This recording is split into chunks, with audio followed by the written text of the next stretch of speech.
O podcast do Sozinha Não, com Gabriela Teló. Oi, tá começando mais um episódio do Sozinha Não. Eu sou a Gabriela Teló, pesquisadora de comportamento e criadora do projeto.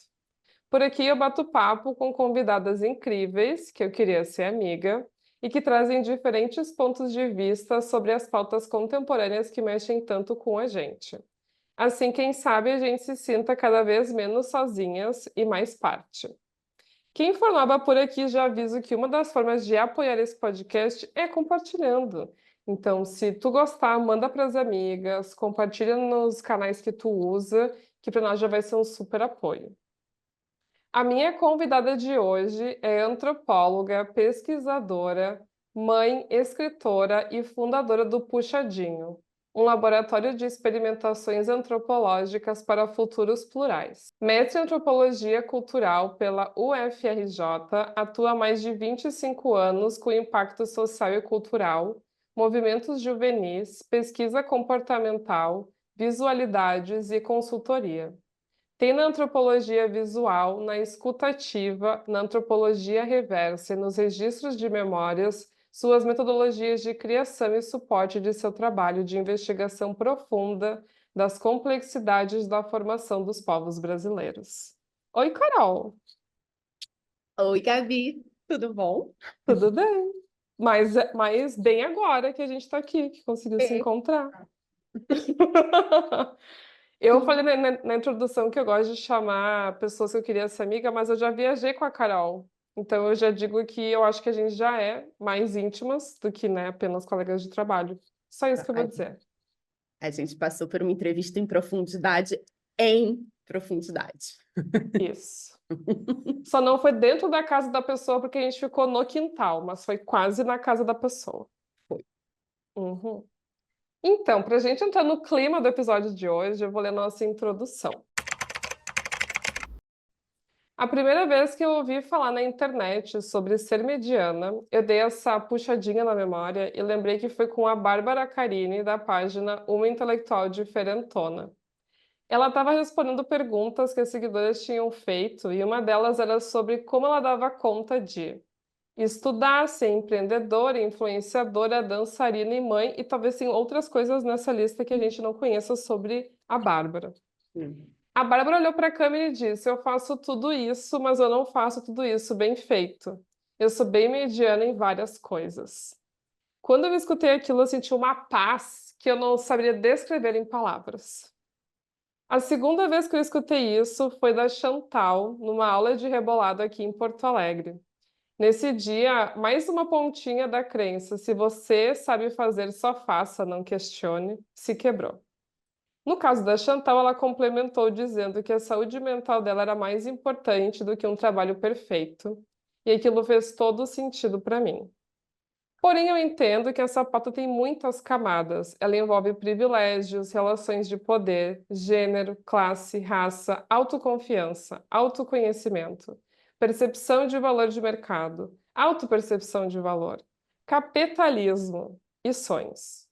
Por isso, eu precisava chamar a Carol para esse papo, porque eu sei que essa pauta passa pelas conversas que ela vem tendo com mulheres desses Brasis. Sim. Carol, queria começar nossa conversa pedindo para te explicar o que é ser mediana nos dias de hoje, que não tem nada a ver com ser medíocre e nem com ser preguiçosa. Como que tu explicaria para quem confunde essa interpretação? Nossa, eu acho que tem muitos significados, mas para acrescentar com não é medíocre e não é preguiçosa, eu acho que não é tacanha, que eu acho que tá meio ali com medíocre, que é uma coisa assim de você colocar uma visão de escassez no que você tem para dar. Porque aí você fica aquela coisa que, né, que é esse meio trauma do capitalismo que ele coloca na gente, que assim, vai ter um dia que vai faltar. Então, tudo que a gente consegue, que a gente tem, e não estou falando só de material, estou falando, né, da disponibilidade, da ternura, do afeto, do acolhimento e do cuidado, é bom que a gente tenha sempre em reserva, né, para a gente, para num momento de grande falta isso acontecer. Então, a gente vai trabalhando sempre Baixo ali, abaixo da média, abaixo da média. Que eu acho que também ser mediana hoje não é isso. Eu acho que hoje, assim, dentro do que eu tenho escutado e dentro da minha vida, da minha prática, assim, concreta, eu acho que ser mediana, primeiro é se assumir um corpo dentro da colonialidade. Então, assim, a gente está dentro de de um projeto de mundo que venceu dizendo para a gente que a gente não era capaz. Então, a gente tem que comprar coisas para virar capaz, a gente tem que produzir até não ter sono para virar capaz, sabe? Para ser capaz. Então, assim, esse estado de perfeição que por si só não existe, né? Ele virou aquele biscoitinho que a gente fica pro cachorro, né? Que você fala com a farinha, vem, vem, vem, vem. Eu acho que, para começar, ele é um lugar que não existe, né? Mas eu acho que, assim, a gente tem uma cobrança, e aí, quanto mais a gente vai fazendo esse recorte, né, das camadas, dos privilégios, quando a gente, né, começa ali do fundamento de raça, gênero, classe, a gente vai subindo esses degrauzinhos, a gente vai vendo essa medianidade. Mas eu acho que hoje, quando alguém fala, nossa, eu não faço tudo, assim, é isso, eu faço 50 milhões de coisas. São 50 milhões de pratinhos. 49 milhões espatifam assim, ó. Entendeu? É isso. Aí você olha e fala, gente, qual que eu tenho que colar primeiro? Tá. Semana que vem eu passo Super Bonder nesse. Porque não dá.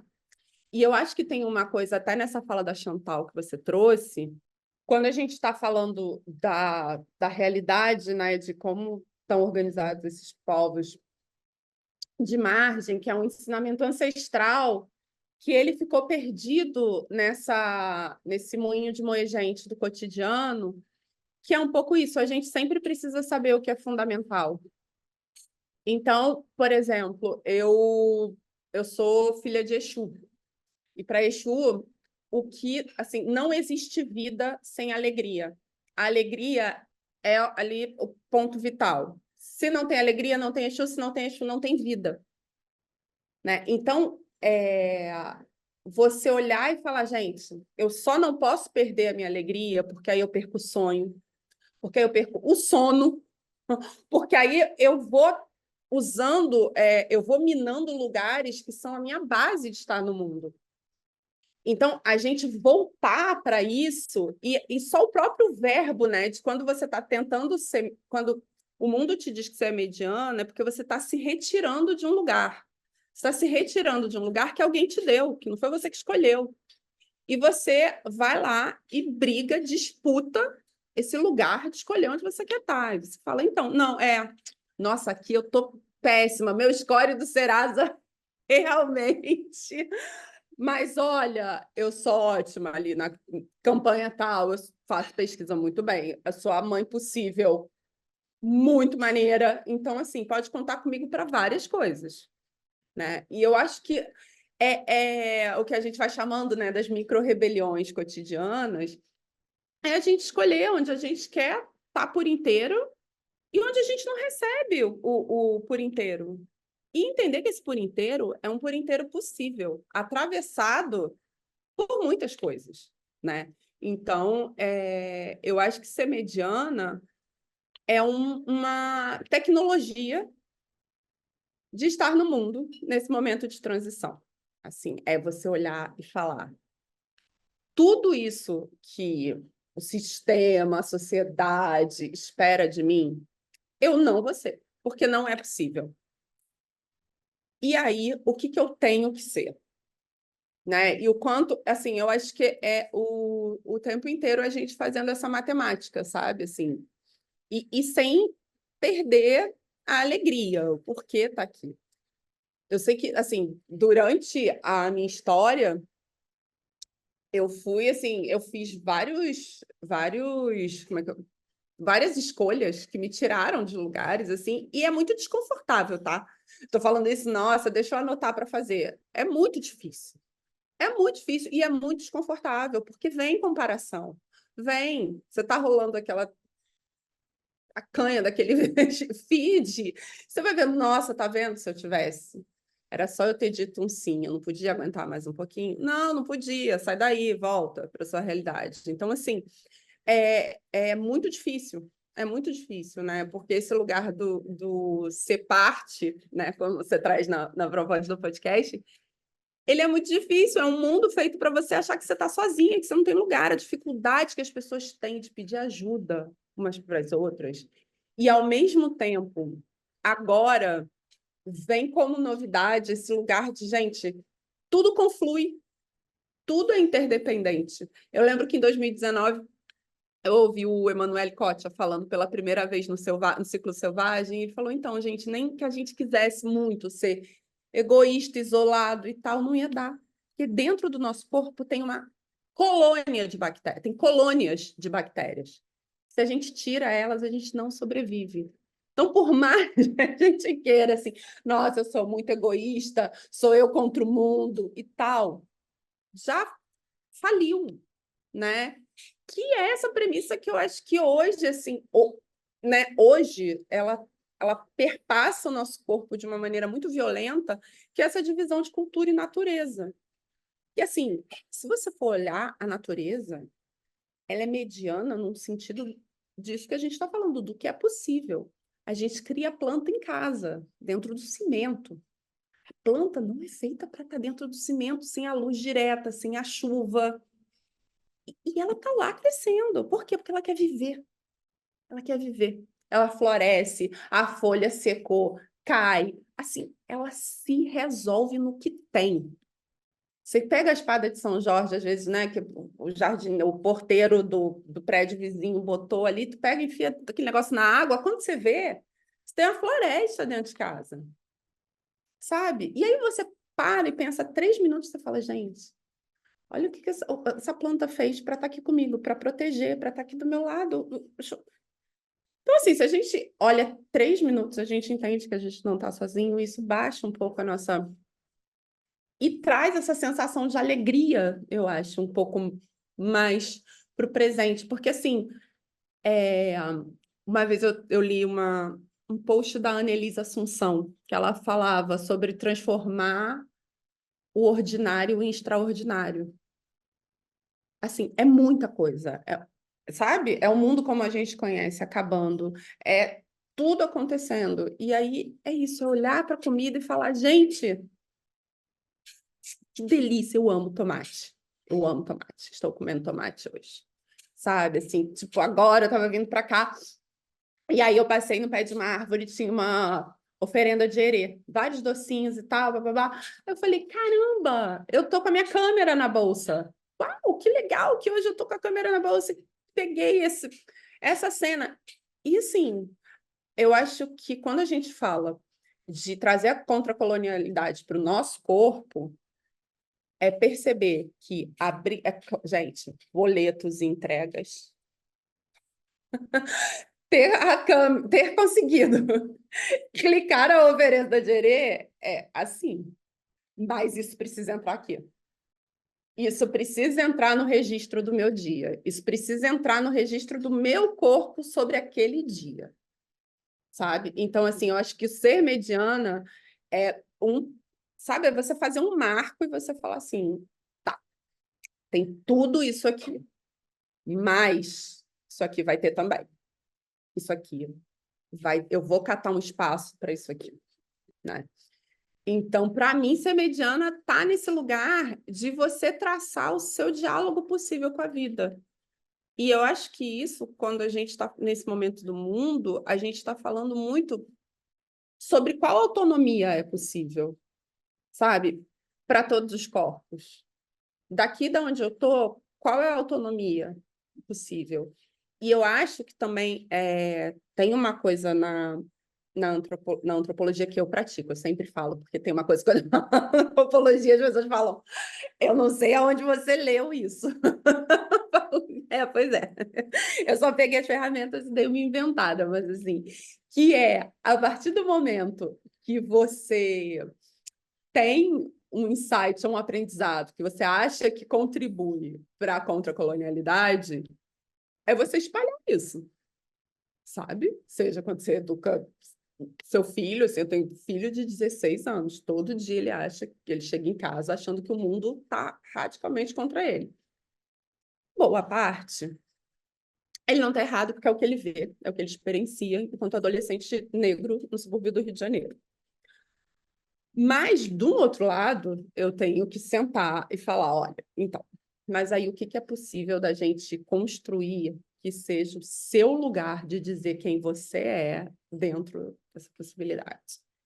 Então, é o tempo inteiro você pegar ali e falar, gente, não, vem comigo, senta 5 minutos e vê se você consegue fazer isso. Assim, é um trabalho do cão. É difícil pra caramba, é difícil fazer, é difícil passar para as pessoas, é difícil das pessoas terem a escuta aberta, é tudo difícil, né? Mas eu acho que a partir do momento que eu acho que realmente libera grilhões, assim, quando você olha e fala, ih, não, você fez isso? Não. E eu vejo isso como uma questão geracional, assim. Na minha família, por exemplo, tem uma coisa da louça. As mulheres mais velhas, assim, se elas cozinham, elas precisam lavar a louça, servir o almoço com a louça. E a galera mais jovem, assim, às vezes junta um dia do outro e tal. E é um motivo de... Não. E aí a gente fala, cara, a gente está fazendo ali o possível, né? Então, às vezes, realmente o rolê da louça dá ruim e tal, mas a gente está fazendo o que é possível. Como é que, né? Mas aí que é esse lugar, né? De você fazer de um outro jeito, né? Assim, de um outro jeito funciona.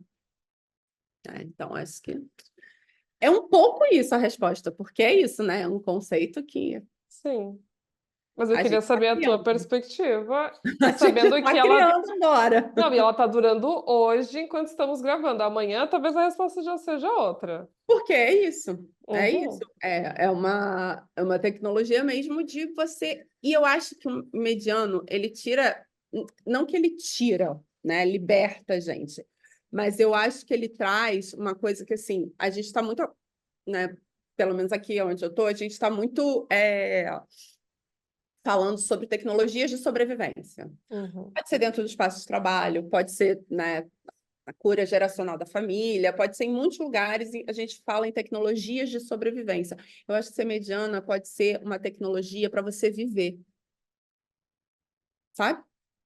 Porque você abre um espaço para um lugar onde você goza, onde você ri, onde você gargalha, onde você fala, isso aqui também é a vida, sabe? Então, eu acho que é uma perspectiva, sabe? De você pegar e falar, nossa, tudo é tecnologia de sobrevivência. É isso, a gente é uma geração que que, sei lá, entrou ali no mercado de trabalho na brecha das coisas, e aí um hackear de dentro, que é a maior mentira que já me contaram, pelo menos, assim, no mundo de marcas, publicidades e comunicação e etc., e até mesmo dentro do setor do social, assim, do terceiro setor, a coisa do hackear de dentro nunca vi acontecer, nunca vi. Mas a gente entrou com isso, né? Então, assim, e era uma tecnologia de sobrevivência lá dentro, porque você tinha que sobreviver, né, para pagar os seus boletos e sustentar aquele centímetro de porta aberta para que os outros viessem, né? Então, agora eu acho que. E é isso. Aí a gente é o país que tem mais ansiedade, o país que tem burnout, assim, todas as, né? Sabe, tá com a saúde mental toda zoada, né? Então, como é que a gente consegue ir fazendo as coisas e também vivendo, né? Enquanto está lá. É isso, né, gente? A gente não está aqui para ficar só levando na moleira, gente. Não. Carol, me incomoda muito várias palavras, eu vou usá-las hoje porque elas me incomodam e eu acho que vai ser bom. Então, a gente fala muito sobre sucesso e fracasso. Então, nessa sociedade do sucesso, onde ninguém quer aparentar ser fracassado, se autodeclarar mediana pode ser ao mesmo tempo libertador, entre aspas, e uma forma de se autossabotar aos olhos dos outros. Então, tu vê uma pessoa que é acadêmica dizer, que é o caso da Bárbara, eu não faço tudo bem feito, é tipo, tá, mas então o que que tu não tá fazendo bem feito? E até quando tu é uma prestadora de serviço, tá, então a minha entrega tu fez meia boca? quais são as coisas que tu tá decidindo fazer menos? E aí a minha pergunta para ti é qual é o maior risco, então, em ser mediana, em entregar o mínimo, em fazer o que dá? Cara, assim, eu acho que tem uma coisa. Eu acho, primeiro, né, assim, uma coisa que eu acho legal contar para as pessoas que estão assistindo aqui pra gente, é que eu acho que esse é um tema que não dá para a gente fingir que está falando dos outros. Eu, pelo menos, não consigo. Sim, tanto que quando você me chamou, eu falei, eu tô aí. Eu tô aí, eu tô construindo um significado legal para me contar sobre ser um fracasso aos olhos dos outros, né? Porque eu acho que não estar neste lugar de sucesso que as outras pessoas. Assim, gente, eu tenho validação de, sei lá, validação é uma coisa que nunca me chegou fácil, ou talvez nunca tenha me chegado de todos os lugares que eu frequento. Assim, acho que a primeira vez que eu ouvi eu tenho orgulho de você foi do meu filho. E você pensa o tempo que uma criança, sei lá, devia ter 6 anos. Eu falei, né? Eu sempre criei ele, porque como eu nunca ouvi isso, eu fiz muita questão né, de sempre que possível dizer eu tenho muito orgulho de você. E eu acho que ele foi a primeira pessoa que disse que tinha orgulho de mim, né? Então essa validação ela voltou para mim com meu filho. E só que o que acontece? A gente não é criado para validar, nem a gente, nem os outros. E tem muitos tipos de comportamento que, se a gente não consegue usar com a gente não consegue passar para o outro. E aí, assim, me aprofundando muito nesses estudos do colonialismo mesmo, sabe? Eu consegui entender que, de muitas maneiras, outras pessoas me validaram sem o discurso do... E aquilo contava para mim. Então, eu aprendi a fazer o meu próprio publicity KPI. E aí eu comecei a ver que eu era um grande sucesso em tudo que eu quis ser. No meu primeiro emprego, aos 18 anos, um menino enfim, que eu amava no projeto que eu comecei a trabalhar e tal. Eu comecei a trabalhar meio que para o final do ano, sei lá, vamos supor, em novembro ali, o aniversário dele era em maio. Este bolo no aniversário dele. Mano, o quanto isso me sustentou até aqui, em todo edital que eu não passei, em todo não de grande marca, em toda humilhação no mercado que eu nem queria estar, porque tinha que estar porque era onde estava o dinheiro e eu não tenho dinheiro, preciso dele. Então, assim, eu comecei a olhar para trás e falar, gente, as pessoas podem não ter dito porque elas não ouviram. Elas não sabem o que é isso. Elas não ouviram, então elas não conseguem dizer. Talvez elas não tenham um léxico de verdade, o léxico emocional, desculpa, psicanalistas, acabei de inventar, foi o que eu consegui fazer aqui no freestyle. Perdão, se é se é um absurdo, grande absurdo, desculpa, não foi minha intenção.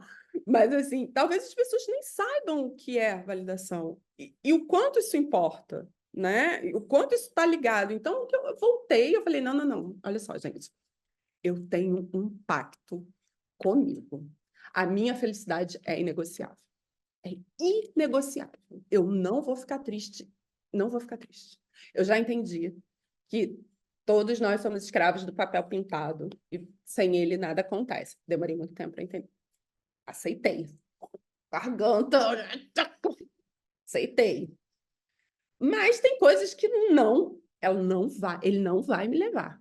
Não vai me tomar. O brilho nos olhos. Eu tenho um dom incrível de escuta, de elaboração e de repassar as coisas. E eu amo. Então, assim, eu vou ser muito feliz em todos os campos que eu fizer. Eu vou ser muito alegre.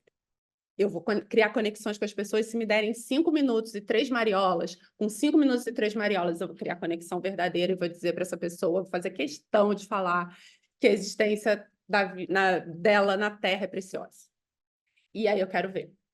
E aí eu comecei a ser, mas assim, gente, sim, sim, nenhum tapinha nas costas, assim, o mundo não vai validar, o mundo não vai dizer que você é ótima, assim, nada disso foi uma estratégia de sobrevivência mesmo, porque tem horas que eu realmente fico muito mal. Eu falo, gente, o que está acontecendo, né? Eu não pertenço a lugar nenhum. Não, e ainda bem, porque os lugares existentes, eles são horrorosos. Então, você negocia. Pertencer é lindo. Não vai dar.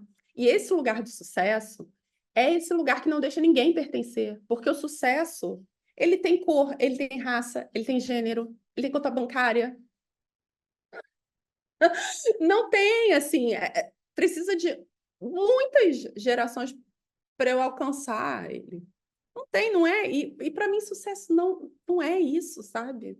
Sucesso não é isso. Dentro desse trabalho que a gente fez junto, assim, eu tive sucesso nele inteiro. Os dados da pesquisa, a gente está sentada nela até hoje. Sentada nos dados da pesquisa. Tem horas que eu, assim, eu tenho uma fúria, que é isso, né? Eu sou fúria e cafuné. Porque eu também sou filha de Anjo Maré, que é tudo, né? Então, assim, sou ali um mix de fúria e cafuné. A gente está sentado no dado da pesquisa. Se eu for olhar e medir o meu profissional por aí, ferrou. Agora, se eu for contar os 8 afiliados, o tanto de foto que eu recebo até hoje do povo, o quanto, quando acontece alguma coisa, essas mulheres mandam um WhatsApp para mim, sabe? Cara, desculpa, tudo bem, ok. E eu acho que o puxadinho também é um grande exemplo disso, né? Que eu falei, gente, eu acho antropologia uma coisa que funciona para a gente pensar esse momento do mundo. E aí eu tentei falar com algumas pessoas, as pessoas, ok, e tal, trabalho em publicidade, nossa, genial isso que você faz, mas assim, você fez isso para esse cliente e funcionou, não funciona para todos os outros. Nossa, chega, incomoda demais, diferente demais. 3 meses de experiência, não funcionou, né, Carol? Não funcionou. E eu falei, cara, eu quero fazer uma escola livre de antropologia. O que que eu tenho para fazer? Nada. Sala de casa, os livros que eu estava lendo, e a gente começou. Baita movimento. Tem métrica, não sei o quê, apoiador, papapá, blá, blá, blá? Não. Continuo fazendo. Continuo fazendo. E vendo as coisas acontecerem no tempo das coisas, que conseguem brecha para respeitar o tempo. Então, e ao mesmo tempo, continuo fazendo 68 freelas, e é isso. Mas custa muito caro. Isso custa muito caro. Isso custa, eu acho que mais do que esse lugar da autossabotagem, que é uma coisa que as pessoas trazem muito, ele custa uma coisa que é você ter que explicar o tempo inteiro. Que o modo como você escolheu existir é válido, sabe? É o tempo inteiro você tem que se justificar que você não está se auto-sabotando, você está só tentando preservar o mínimo de o PIF, sabe? O mínimo de felicidade, sabe? O índice de felicidade mínimo que você precisa para continuar, né, vivendo, sabe? Tem coisas que a gente pode enfrentar e tem coisas que a gente não pode enfrentar. A maioria delas são coisas que a gente não pode enfrentar. E eu acho que traz uma coisa da recompensa quando você percebe que aquilo que você faz, de alguma maneira, melhora a vida do outro. Então, eu acredito muito na coletividade e na interdependência desse movimento, sabe? Assim, quando uma das mulheres ou das pessoas fala, cara, então, assim, não deu para o leite da criança, não deu para cesta básica. Você fala, cara, esse mês eu acho que eu consigo. Quando você tá, se eu não conseguir, eu vou te dizer que eu não consigo, vou ver se minha rede consegue. E você fala, cara, pode errar, pode faltar. Falta, às vezes a conta atrasa, às vezes você realmente só tem uma banana murcha na fruteira. Às vezes você tem que inventar para a criança que jantar pipoca é divertido, sabe? Assim, eu fiz muito isso com meu filho, sabe? Então, assim, você fala, não, pode comer, que a mamãe não está com fome. Acontece. Acontece porque esse mundo quer esmagar os nossos modos de vida, sabe? Que tem espaço para a escuta do outro. Então, acontece. Acontece. resistir frente a isso é muito difícil. É muito difícil. Se eu conseguisse, eu não resistiria. Eu, eu, assim, se o meu CPF, a amada, me dá uma diretoria de marketing aí de qualquer lugar, pelo amor de Jesus, um bônus da empresa com não sei o quê, com, olha, vem. Qualquer CLT, o quê? Férias? 13º, me manda todos. Ai, eu queria tanto, mas eu não consigo. E assim, eu fui É. muitas vezes nesse lugar de violentar, sabe? De Uhum. violentar o meu espírito. E é, nossa, é um backlash horroroso.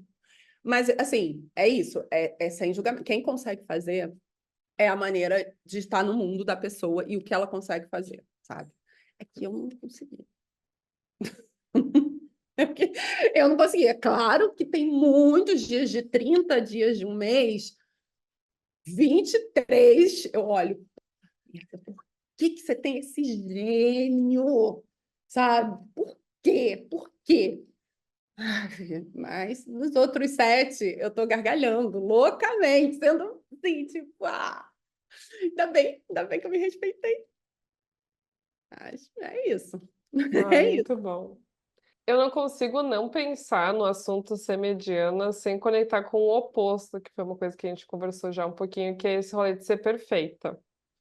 E aí eu vou trazer aqui uma pesquisa, porque como a gente é da pesquisa, a gente gosta de dados. Eu acho que dados têm um limite, né? Eu ia dizer que dados nunca é demais, mas são, porque tem uma hora que a gente para de prestar atenção. Mas eu achei isso bem curioso. Então, quem é millennial e nos escuta deve lembrar que nos anos 2010, a melhor resposta que a gente podia dar em processos seletivos para a pergunta qual é a sua maior fraqueza ou desafio? Vai, Carol, fala. Perfeccionismo. Perfeccionismo. Como é que tu adivinhou a resposta? Nossa, tu tá contratada. Se esse é o teu maior defeito, é ser perfeccionista, tu tem tudo que eu preciso. E o que que esse perfeccionismo nos dizia na época? Que ser levemente obcecada pelos detalhes era positivo, porque tu demonstrava que se preocupava muito com a qualidade das entregas. Aí então foi feita uma pesquisa pelos estudantes da Universidade Estadual do Oeste do Pará, a UniOeste, e apresentada em 2019 na Conferência Internacional de Contabilidade da USP. Eles descobriram que os níveis de procrastinação de 310 estudantes da graduação na área de negócios, pertencentes às gerações X, Y e Z do Brasil e Portugal, tinham algumas diferenças. O que que eles descobriram? Que a geração Y, também conhecida como millennials, e a Z tendem a procrastinar mais do que a X no Brasil. Porque, assim, vivendo no mundo, a gente consegue perceber que quem tem menos de 40 é mais procrastinador do que quem tem mais de 60. Por que que a gente foi para procrastinação? O que que isso tem a ver com ser mediana? Porque quando a gente se aprofunda nas pesquisas sobre essa problemática do perfeccionismo, procrastinar é uma das desvantagens que mais aparece. Então, eu quero muito ser perfeccionista. Então, eu tendo a procrastinar porque eu quero que as coisas fiquem muito redondinhas para eu colocá-las na rua. Aí eu também tenho uma tendência de ser mais difícil de me adaptar a novos cenários, porque eu tinha um plano. Como assim tudo mudou? Como assim agora o país queima, o país alaga e assim, mas eu tinha um plano esse ano, eu ia vender X, eu ia fazer tais coisas. E também tem uma tendência a centralizar atividades, que é uma coisa que a gente ouve muito no empreendedorismo feminino. Não só pelo fato de que muitas empreendedoras fazem tudo porque precisam, mas também porque quando elas começam a terceirizar, fica muito difícil a relação. Então, nessa busca de fazer o seminário, a gente tem uma grande chance de não fazer nada, o que aumenta o que a gente já conhece, chamado ansiedade e depressão. Olhando para tudo isso, o que me vem de pergunta é: ser menos perfeita e mais mediana seria uma forma de tocar o foda-se, de querer agradar menos e focar mais em fazer do jeito que dá? Olha, eu não sei, porque eu acho que essa coisa da perfeição, ela é uma coisa. É isso, eu acho que ter ensinado para as pessoas, e eu acho que a gente, de novo, com todos os recortes de raça, gênero, classe, etc., a localização geográfica, enfim. A gente continua passando isso, repassando o ensinamento de que o perfeccionismo, ele é uma qualidade, ele é um valor. A gente continua fazendo isso.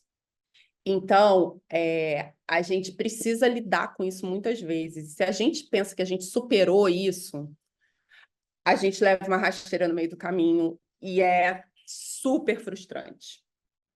Então, assim, eu emperro muito o perfeccionismo. Eu tenho muito a agradecer à matemática, que, assim, quando eu estava crescendo e queria ser uma pessoa perfeita, muito perfeita, na virada para o que era o segundo grau, eu tinha, nunca tinha tirado uma nota abaixo da média e tal, eu sempre fui bem louca, bem louca. E aí, a gente começou, no ensino médio, a gente começa a ter geometria, né? Que é a matemática lá dos ângulos e tal. Menina, é o primeiro teste, a primeira prova. Eu tirei alguma coisa tipo, sei lá, 2,3, alguma. Gente, eu fiquei inconsolável. Inconsolável. Falei, tem uma coisa que eu não vou, que eu não aprendi, que eu não vou aprender, que eu não sei fazer. Isso é um absurdo, é um grande absurdo, é um insulto comigo. E assim, gente, foi terrível, terrível, assim. Foram 3 anos de, assim, que sorte, eu não fiquei em recuperação, mas eram umas coisas assim, ó. E na hora que eu falei, é isso, a gente tem a menor ideia do que faz isso aqui, o ângulo obtuso, pá, cateto, pô, tendo... Sim, não dá, Google. Às vezes, coitado do meu filho, quer uma ajuda para estudar, Google. MDC, MMC, até agora, não sei qual é o máximo divisor comum, mínimo, quem é o máximo, quem é o mínimo, sei lá. E aí a matemática me ajudou muito nesse sentido, mas assim, tudo que eu fazia, eu queria fazer muito bem. E eu acho que todo mundo, acho que tem uma coisa assim, que é uma verdade que a gente precisa assumir pra gente. Você não entra no rolê querendo ser mediano. Você entra no rolê querendo ser perfeita e você aprende a se perdoar por não ser perfeita naquele rolê. Essa é a crueza da verdade, que a gente precisa digerir por um tempo. Então, e leva muito, muito tempo. Assim, na maternidade, por exemplo, sei lá, eu levei, meu filho tem 16 anos, eu levei uns 14 ali para falar, nossa, sou medianíssima. E 100% do 500% que eu podia. E assim, eu posso nada contra o mundo lá fora, porque a adolescência, né, quando é isso, quando o filhote sai debaixo das asas, você vê que você pode nada contra o mundo lá fora. E aí eu errei tudo. Não, acertei o que podia, mas acertar o que podia garante a vida, o bem-estar, o bem-viver da criança, não garante, porque você não garante nada, linda.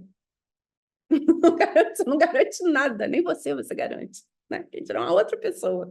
Que você pariu, você tem obrigação por lei, etc., blá, blá, blá, de garantir, mas não garante. Não garante. Você está ali fazendo todos os dias o seu máximo.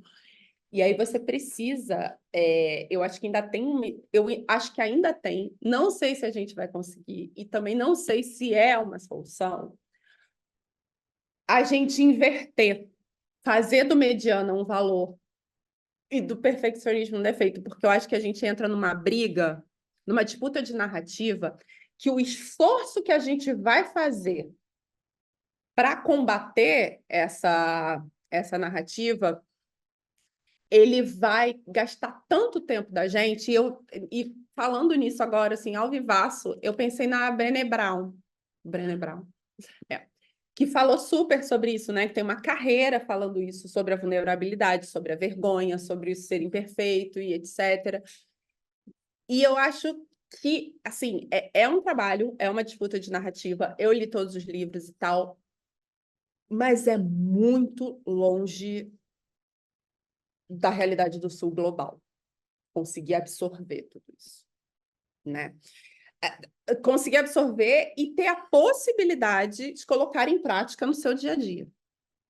Né? Então, eu acho que sempre vale um esforço, sempre vale. Tem a Jaciana Melquiades, que faz o podcast do Eu Preciso Falar de Amor, que é isso, é um enfrentamento lindo, que é você chegar ali e você falar, tudo bem, mas eu vou falar de amor.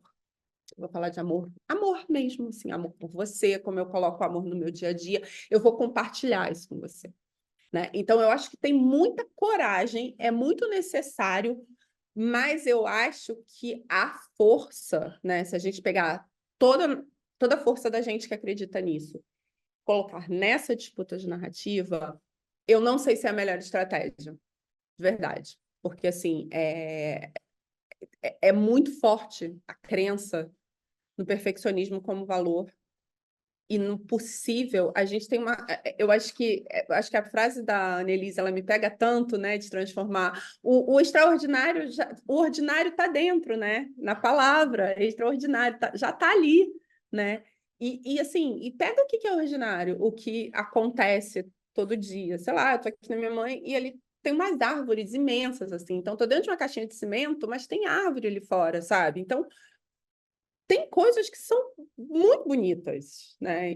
Assim, é um trabalho que ele precisa ter feito em todos os âmbitos para a gente voltar a ver essa beleza no possível, né? Porque eu acho que ser mediano é ser possível.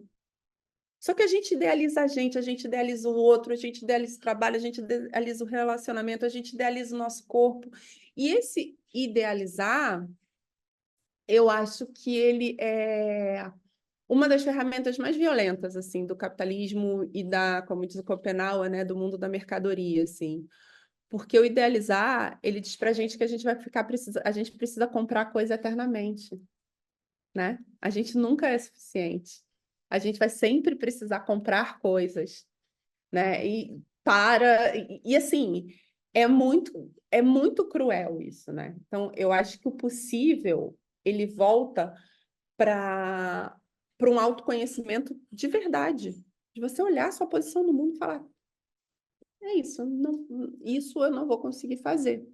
Isso eu não vou dar conta, eu não tenho como dar conta. Fazendo as contas aqui de quem eu sou, da minha idade, de quanto eu ganho por mês, etc. e tal, não é possível.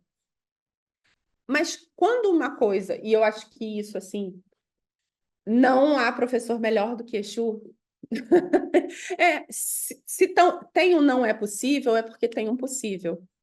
É a terceira cabaça, sabe? E o que é possível, você não vai chegar, então você dá seu jeito. E você recuperar essa autonomia, essa agência, você democratizar o que é criatividade, no sentido, gente, não tem ninguém mais criativo do que o povo que está segurando o que tem de Amazônia de pé ainda.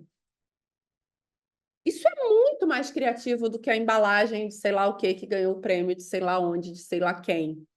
Né? Então a gente usa as palavras muito mal, né? Coitadas palavras. Nem é que elas são zoadas, é que a gente pega elas e leva para um lugar horroroso, coitadas. Né? Porque é isso, aí você fica com muito ranço de propósito, de criatividade, de tudo isso, porque as pessoas transformam tudo em mercadoria. E eu acho que é muito importante a gente saber o que da gente não vai virar mercadoria. Eu tenho meus negociáveis, isso aí ninguém vai vender, não tem preço, lindo. Isso aqui não tem preço, isso aqui é só quando a flecha bate no coração. Aqui tu vai oferecer 1 milhão, 2 milhões, não vai ter, mas vai ter ali um passarinho que vai cantar, que eu vou lembrar que é o passarinho favorito, que era o passarinho favorito do meu pai, e aí eu vou entregar tudo. Então, assim, eu acho que isso ajuda a gente. E ajuda a gente a recuperar um pouco dessa crença em ter agência diante do fim desse mundo. Porque, gente, ninguém vive sem acreditar em alguma coisa, né? E para você acreditar que é possível você estar ali e dar seus 2 centavos de palpite em algum dos futuros que estão por vir, você precisa ter uma história, você precisa olhar para trás, você precisa curar, que assim, não é que só tem desgraça na história do seu bisavô, do seu avô, não, eles fizeram possível. O meu avô, que veio de uma migração forçada, meu avô por parte de mãe, veio parar dentro de um cubo, saiu né, do Nordeste, de Natal, da terra, do chão da terra, né, de criar, plantar, e veio se enfiar num apartamento de 20 metros quadrados no Rio de Janeiro, fazia festa junina. Ele decorava todo junho. Todo mês de junho, ele decorava a casa com lanterninha colorida e tal. Isso para mim, assim, depois que eu entendi muita coisa, falei, mano, eu tenho que ser feliz por esse homem, entendeu? Por esse homem que sofreu o pão que 78 diabos amassaram e fazia festa junina dentro de um lugar de 10 metros quadrados, depois de viver na terra a vida inteira. Assim, então, eu tenho ali os meus lugares que eu falo, cara, assim, assim, eu tenho da onde tirar a crença num futuro que é melhor, porque eu já estou aqui, eu já sou o sonho dele. Então, eu posso sonhar, alguém vai ser o meu sonho também, sabe? Passar isso para frente, isso tudo aconteceu dentro do que é possível. Dentro do que é possível, ele fez o que era possível. E agora eu tenho a chance de fazer o que é possível. Isso é lindo!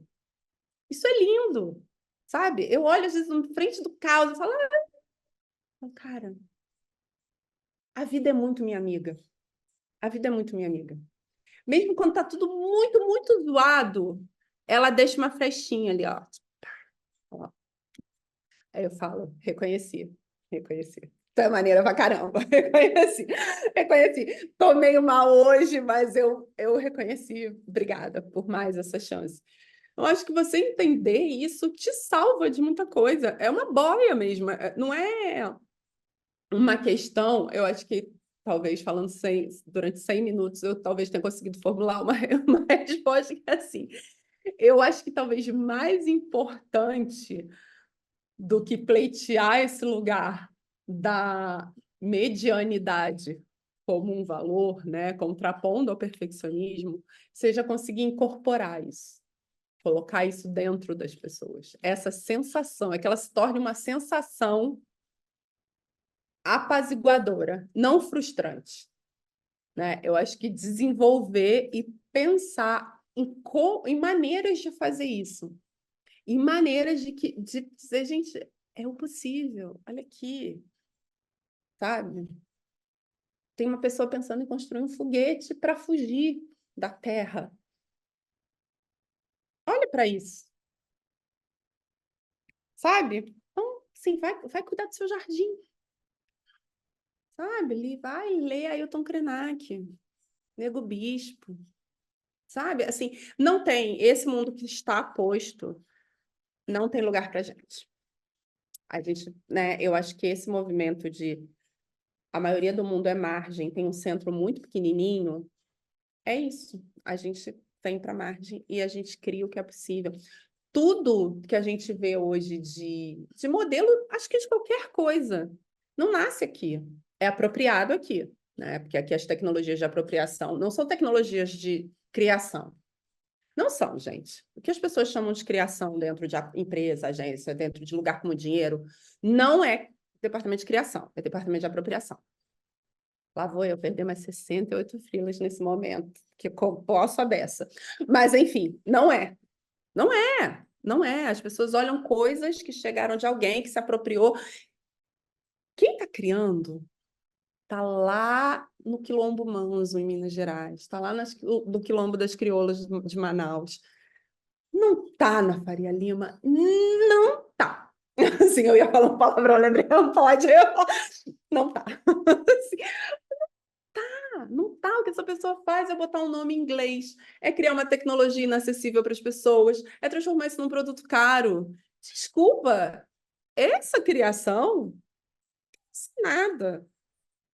E não resolve o que a gente viu na entrevista que a gente estava junto. Eu quero resolver isso, sabe? Eu quero resolver fome. Eu quero resolver as coisas que são da terra. Eu não quero resolver isso, entendeu? Mas assim, sou eu, né? Esse é o meu lugar, né, da medianidade como bandeira. Teve uma palavra, Carol, que tu usou bastante, e esse foi um dos motivos que eu te convidei para esse papo, que é onde é que fica o sonho, né? E eu fico pensando muito se a gente falou também, a gente precisa do dinheiro. A gente ainda aprende que para conseguir dinheiro tem que ser através do trabalho. Apesar de que agora a gente já entendeu que tem um limite, né? Que a gente não vai conseguir tudo que a gente precisaria através do trabalho. E aí, quando a gente entrega menos, né? Quando a gente é mais mediano, tem uma tendência, o que nem sempre acontece, porque às vezes a gente está fazendo menos e a pessoa não está nem percebendo, porque ela nem sabe que podia ser feito mais. Mas é dentro dessa hipótese onde se veria, então, entregando menos, eu recebo menos. O que que acontece com os sonhos? Tu acha que tem alguma conexão com eu ser mediano, eu posso sonhar mais, ou eu ser mediano e receber menos dinheiro, eu tenho uma tendência a sonhar menos, porque eu estou muito preocupada com como que eu vou ter o leite no final do dia. Cara, eu acho que o sonho, ele existe, tá?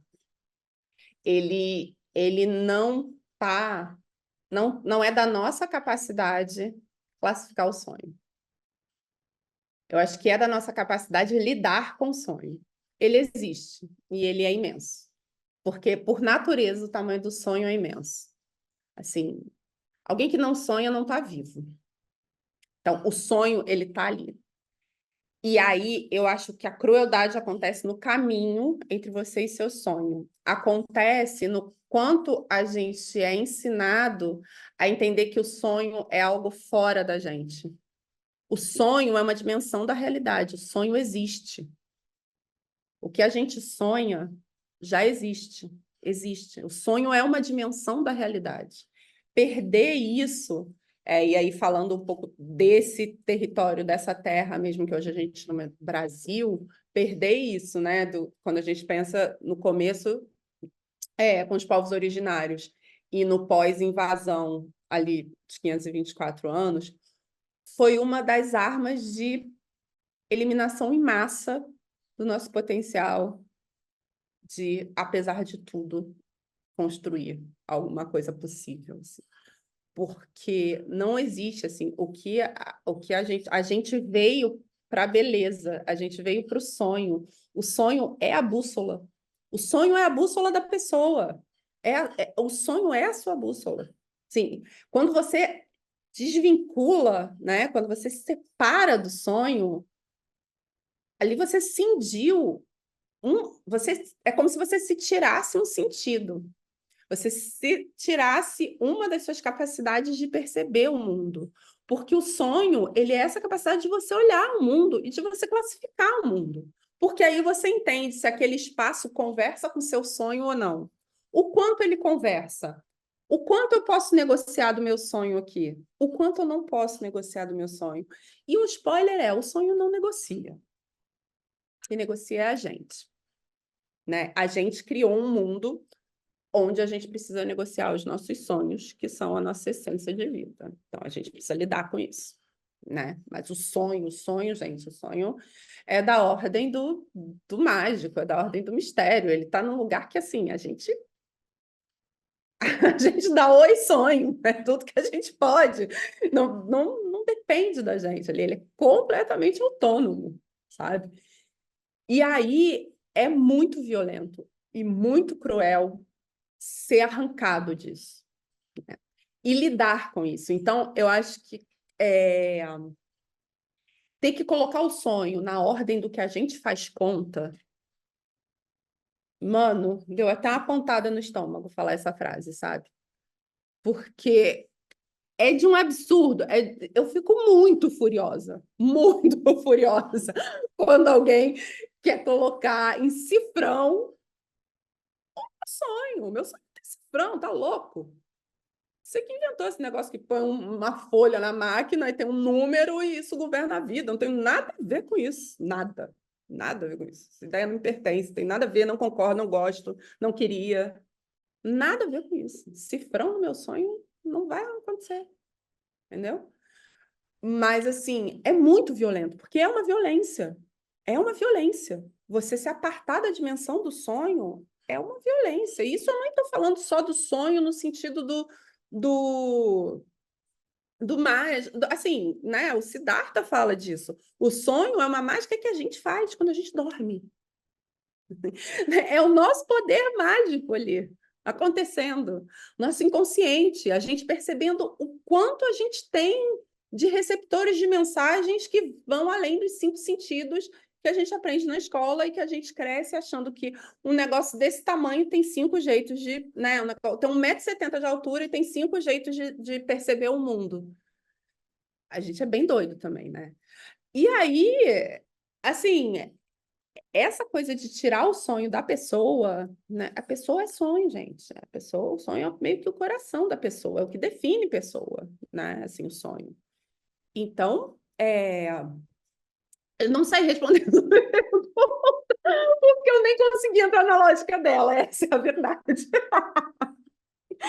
Não consegui responder, não consegui ir até aí, desculpa. Fui mediana, fui limitada. Não, mas eu acho que respondeu porque eu acho que tu aprofundou, inclusive, o entendimento de sonho. Como é que tu explica sonho? Porque tu falou muito desse lugar mágico e parte Uhum. muito da imaginação. Você também falou desse lugar mais concreto. Ele é prático também. Então, o que que é um sonho para ti? Eu acho que o sonho é diferente do desejo.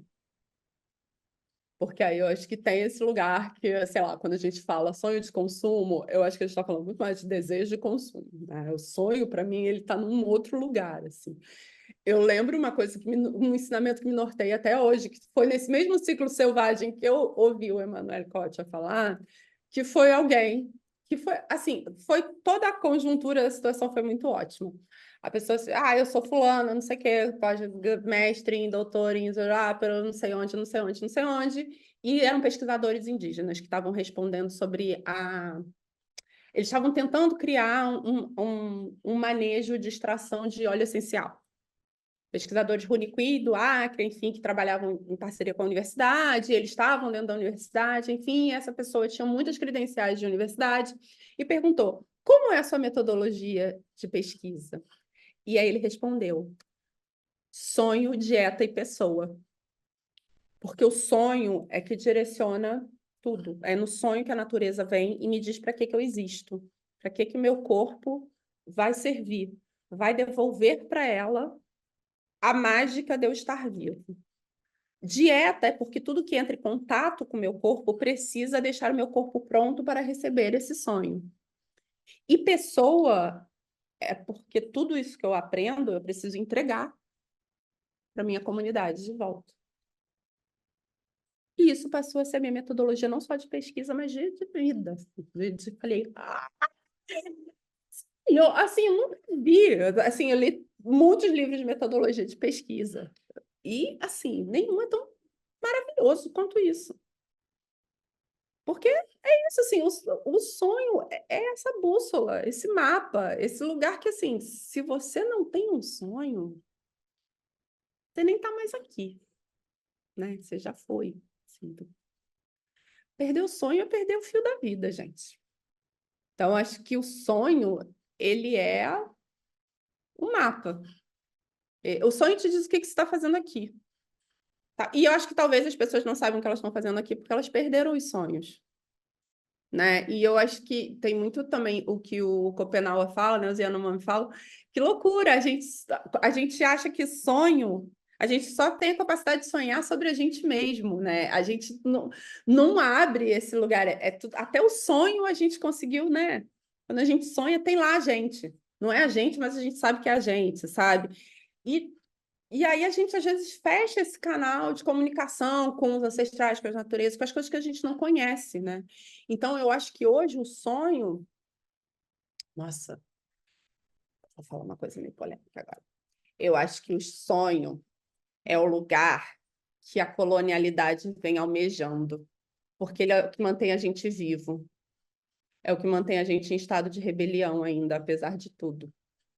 E aí eu acho que o sonho, ele é esse espaço, esse território que a colonialidade, assim, sabe? Tá correndo atrás de entender como é que eu entro aí, sabe? Como é que eu pego esse lugar aí para mim, sabe? Que ele vai tentando delimitar, porque o sonho diz pra gente que a gente é começo, meio e começo, né?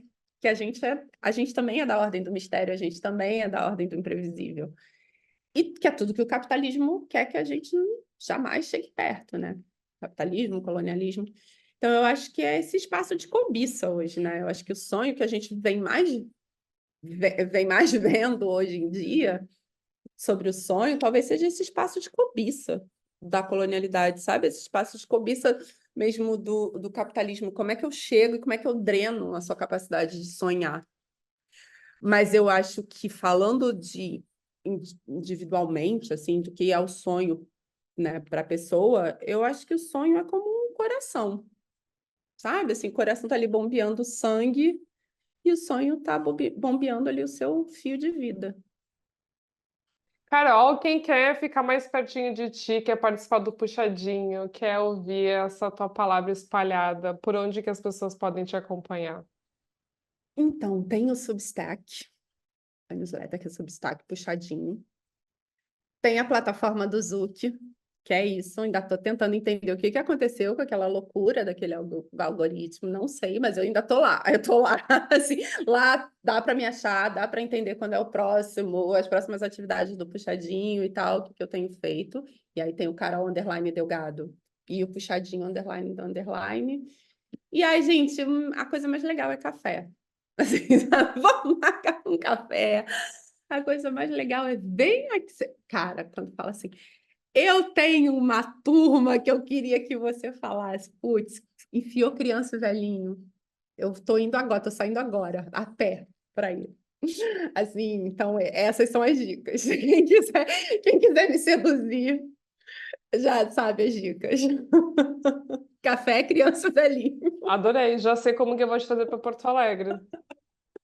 Quando tiver aeroporto para começar, né? Porque eu não tenho coragem de oferecer horas de ônibus a ninguém, se puder evitar, Nossa, sim. mas tudo bem. Carol, muito obrigada. Eu Eu adorei conversar amei. contigo. Eu amei também. Sempre um prazer. Depois eu espero que as pessoas consigam ouvir esse episódio com atenção, sabe? Assim, Ai, tentando interpretar. Eu acho que não é só ouvir, ah, sonho é isso. Não, é sobre como que bate essa palavra. O que que tu sente ouvindo, sabe? e talvez uma coisa, ouvir em pedacinho, que é uma coisa que eu Boa. faço com livro e com uma coisa que eu estou ouvindo. Quando eu ouço uma coisa que me dá um discordo radicalmente, ou então, nunca pensei nisso. Eu paro, dou pause, fecho o livro, ou aperto pause, bebo um café. Bebo um café e dou uma volta, dependendo de como me pega, assim, sabe? Eu faço em pedacinhos, assim, quando uma coisa vem, Sabe o que eu gosto de fazer também? Falar em voz alta, tipo, contar para alguém. Escutei tal coisa, porque daí quando tu explica, é outra coisa na cabeça é já. outra coisa. E quando vem alguém, e eu adoro que a pessoa discorde e fale, nossa, não entendi nada disso, eu entendi assim, assim, assim. Aí você fala, ótimo, porque ela me lembra que eu tenho esse espaço de uma coisa que eu não sei absolutamente nada sobre, assim. Então, Sim. sabe, ainda tem espaço em mim para ser Uhum. mediana. Que novidade, né? A gente conclui hoje que sempre haverá espaço para ser mediano em mais uma coisa. É isso. Colecionadoras de Unidade. medianidade. É difícil, porque eu já ia ser médium agora, mas tudo bem. Vez, mas a gente deixa isso para um outro episódio. Sim, tem uma teoria aí, mas tudo bem. Vamos Fica deixar as pessoas beberem um essa cafezinho. curiosidade, uma vontade demais. Isso aí. Fica por aí. Carol, muito obrigada. Te espero numa próxima. E muito obrigada que nos ouviu até aqui. Já sabe como apoiar o programa, que é compartilhando o episódio. E se quiser conversar com a gente depois, conhece os nossos arrobas também. A Carol também está disponível na internet. É só mandar um alô para ela que ela responde. Obrigada. Obrigada. O podcast do Sozinha Não,